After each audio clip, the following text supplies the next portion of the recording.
3 जुलाई 2025 की बात है। केरल के तिरुवनंतपुरम एयरपोर्ट पर एक हाईली एडवांस फाइटर जेट पिछले 20 दिनों से खड़ा है, धूल भाग रहा है। कीमत 900 करोड़ रुपए से ज्यादा। ये जेट है ब्रिटेन का F-35B लाइटनिंग 2, जिसे दुनिया का सबसे आधुनिक स्टेल्थ फाइटर माना जाता है। टेक्नोलॉजी अमेरिका की, विमान ब्रिटेन का, लेकिन इस वक्त चाबी भारत के हाथ में है। ये कोई साधारण घटना नहीं, ये एक पूरी कहानी है, जासूसी, धोखे और भारत की रणनीतिक जीत की। 14 जून 2025 की रात को भारत के एयर डिफेंस रडार पर एक संदिग्ध सिग्नल दिखाई देता है।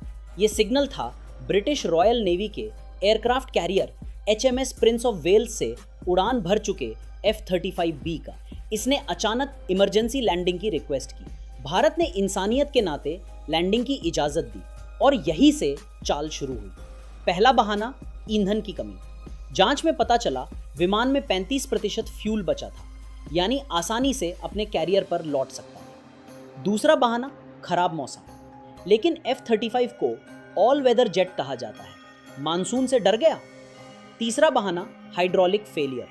अगर मान भी ले कि यह सच था, तो 20 दिन में दुनिया की सबसे एडवांस मिलिट्री इसे ठीक क्यों नहीं कर पाई। सच्चाई जो अब खुफिया सूत्रों से सामने आ रही है, वो कहीं ज्यादा खतरनाक है। एक्सपर्ट्स मानते हैं कि यह जेट एक स्पेशल इलेक्ट्रॉनिक इंटेलिजेंस मिशन पर था, भारत की जासूसी के लिए। और वो शहर जहां इसने लैंड किया, तिरुवनंतपुरम, वो भारत की रणनीतिक हृदय स्थली है। विक्रम साराभाई स्पेस सेंटर, इसरो का लिक्विड प्रोपल्शन सिस्टम, DRDO का नेवल इंटेलिजेंस बेस और भारत की अंडरसी डिजिटल केबल्स सब यहीं आसपास मौजूद हैं। यह संयोग नहीं हो सकता। यह मिशन भारत के इलेक्ट्रॉनिक सिग्नल चुराने, मिसाइल प्रोग्राम और स्पेस लॉन्च की जानकारी इकट्ठा करने के लिए था। यह मिशन यह टेस्ट करने भी आया था कि क्या भारत का डिफेंस सिस्टम F-35B जैसे अदृश्य स्टेल्थ फाइटर को ट्रैक कर सकता है या नहीं। लेकिन जो हुआ वो चौंकाने वाला था और गौरवशाली भी। जैसे ही यह विमान भारतीय सीमा के पास पहुंचा,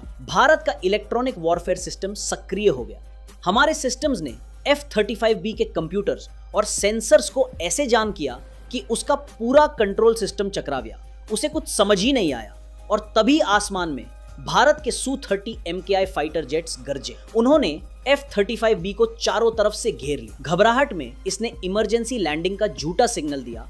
वो शिकारी जो हमें परखने आया था, खुद शिकार बन गया। अब 20 दिन बीत चुके हैं। ब्रिटेन की मेंटेनेंस टीम हेलीकॉप्टर से आई, देखा और हार मानकर लौट गई। जेट का सिस्टम आज भी फ्रीज है। ब्रिटेन के बाद अब अमेरिका कूद पड़ा है, लेकिन अब फैसला भारत के हाथ में है। भारत ने 12 सख्त शर्तें रखी हैं, इनमें से 4 बेहद निर्णायक हैं। पहली शर्त, रिपेयरिंग टीम में भारत के इंजीनियर्स भी शामिल होंगे, हर चीज हमारी निगरानी में होगी। दूसरी, विमान को भारत से बाहर ले जाने की इजाजत नहीं है, कोई चोरी छिपे ऑपरेशन नहीं चलेगा।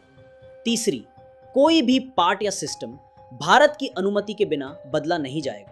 और चौथी, बिना भारतीय इंजीनियरों की मदद के विमान को छूने की भी इजाजत नहीं। आज भारत कह रहा है, ये नया भारत है। ये वो भारत नहीं जो डरता था, अब आंख में आंख डालकर जवाब देता है। भारत ने साफ कहा, तुमने हमारी संप्रभुता के साथ खिलवाड़ किया है, अब परिणाम भुगतो। ब्रिटिश सांसद अपनी संसद में सवाल पूछ रहे हैं कि सबसे एडवांस टेक्नोलॉजी भारत में असुरक्षित है। लेकिन सच्चाई ये है, टेक्नोलॉजी नहीं, उनकी नीयत संदिग्ध थी, जो अब नंगी हो चुकी है। ये सारा मिशन ऑपरेशन हाई मास्ट के नाम पर शुरू हुआ था। मकसद चीन को डराना और भारत की जासूसी करना। लेकिन अब वही विमान भारत की धरती पर बंधक की तरह खड़ा है, उसकी सुरक्षा CISF कर रही है और असली कंट्रोल दिल्ली में। ये घटना भारत के लिए चेतावनी भी है, खास तौर पर F-35 जैसे विदेशी प्लेटफॉर्म्स को लेकर। अमेरिका पहले भारत को ये जेट बेचने के लिए आकर्षक ऑफर दे चुका है, लेकिन ये जेट सिर्फ एक हथियार नहीं, एक नियंत्रण तंत्र है जिसकी चाबी अमेरिका के पास रहती है। F-35 में होता है एक किल स्विच, एक सीक्रेट प्रोग्राम जो पेंटागन के कंट्रोल में रहता है।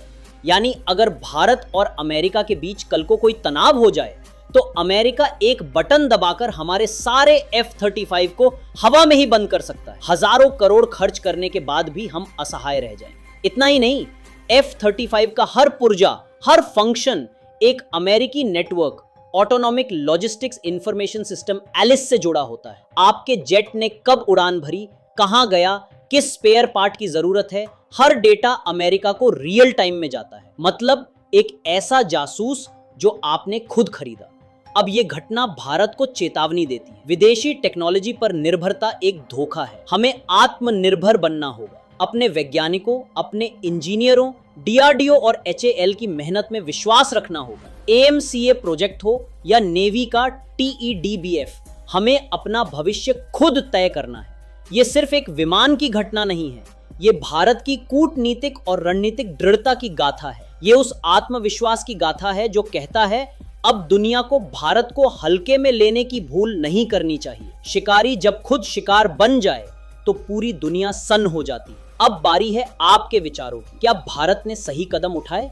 क्या ये नया भारत उन्हें सिखा रहा है कि अब सब कुछ भारत की शर्तों पर होगा? अपनी आवाज बुलंद कीजिए। ये कहानी हर भारतीय तक पहुंचनी चाहिए। आपकी क्या राय है? नीचे कमेंट करके बता सकते हैं। और हाँ, वीडियो अच्छी लगी हो तो बेल आइकन प्रेस करके चैनल को लाइक एंड सब्सक्राइब जरूर करें। जय हिंद।